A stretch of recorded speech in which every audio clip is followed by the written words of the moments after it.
जय श्री राम आप सभी को। आप सभी का मेरे चैनल पर स्वागत है। जैसे कि आप सभी को मैंने पिछली वीडियो में बताया था, हनुमान जी को समुद्र के ऊपर तेजी से उड़ते हुए और अंगद को गहरे दुख में देखकर जामवंत ने उन्हें हास्यपूर्ण कहानियों के माध्यम से खुश करना शुरू कर दिया। हनुमान जी समुद्र पार तेजी से उड़ रहे थे कि अचानक समुद्र से एक पर्वत शिखर उभर आया और उनके रास्ते में बाधा बनकर खड़ा हो गया। हनुमान जी क्रोधित हुए और उन्होंने शिखर पर जोरदार प्रहार किया। जैसे ही उन्होंने शिखर पर प्रहार किया, उसमें से एक मानव चेहरा प्रकट हुआ। यह चेहरा देखकर हनुमान जी बहुत आश्चर्यचकित हुए और बोले, आप कौन हैं और मेरा रास्ता क्यों रोक रहे हैं? मैं मैनाक पर्वत हूँ। आपके पिता ने एक बार मेरी सहायता की थी, इसलिए मैं अब उस सहायता का बदला चुकाने आया हूँ। आपको अभी बहुत दूर जाना है। आप थक गए होंगे, इसलिए आप कुछ समय मेरे ऊपर आराम कर सकते हैं। पर्वत शिखर ने उत्तर दिया, बहुत बहुत धन्यवाद। जब तक मैं अपना काम पूरा नहीं कर लेता, तब तक मुझे आराम नहीं करना है। ऐसा कहकर हनुमान जी इस मार्ग पर आगे बढ़ गए। हनुमान जी अभी कुछ ही दूर गए थे कि एक नई मुसीबत सामने आ खड़ी हुई। सिंहिका नामक एक समुद्री राक्षसी भोजन की तलाश में घूम रही थी। उसने समुद्र के पानी पर हनुमान जी की छाया देखी। वह यह सोचकर प्रसन्न हुई, आह, आज मुझे बढ़िया भोजन मिलेगा।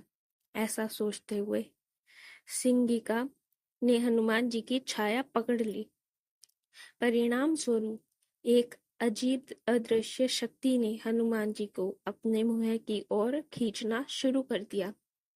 दुष्ट राक्षसी अक्सर उड़ते हुए पक्षियों को अपने मुंह की ओर खींचती और उन्हें अपना भोजन बनाती, लेकिन हनुमान जी को पकड़ना आसान नहीं था। उन्होंने राक्षसी के चेहरे पर अपने पैर से जोरदार प्रहार किया। फिर भी हनुमान जी उस राक्षसी के पेट में जाने से खुद को नहीं बचा पाए। लेकिन जैसे ही वे उसके पेट में गए, उसके क्रोध की सीमा नहीं रही।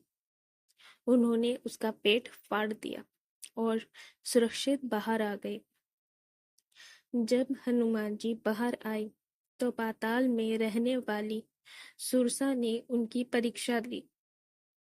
हनुमान जी इस परीक्षा में सफल हुए।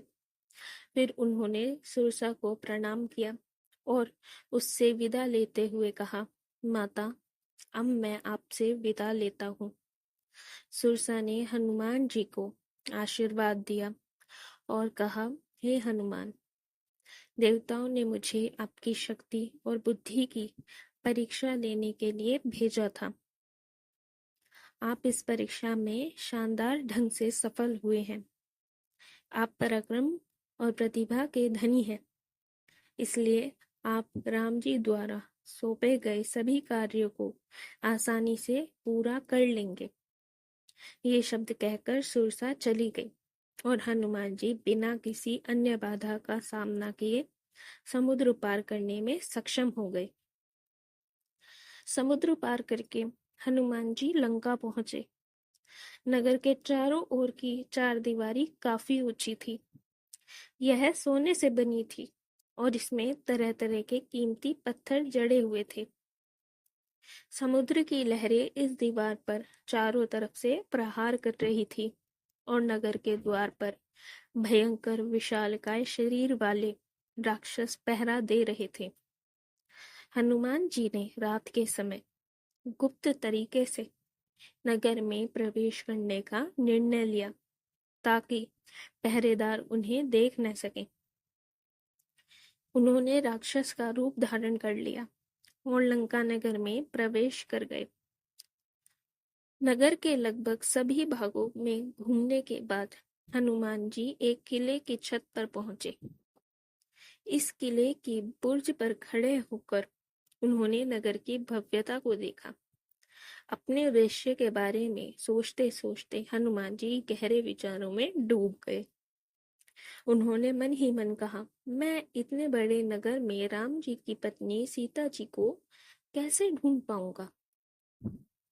आज के लिए इतना ही।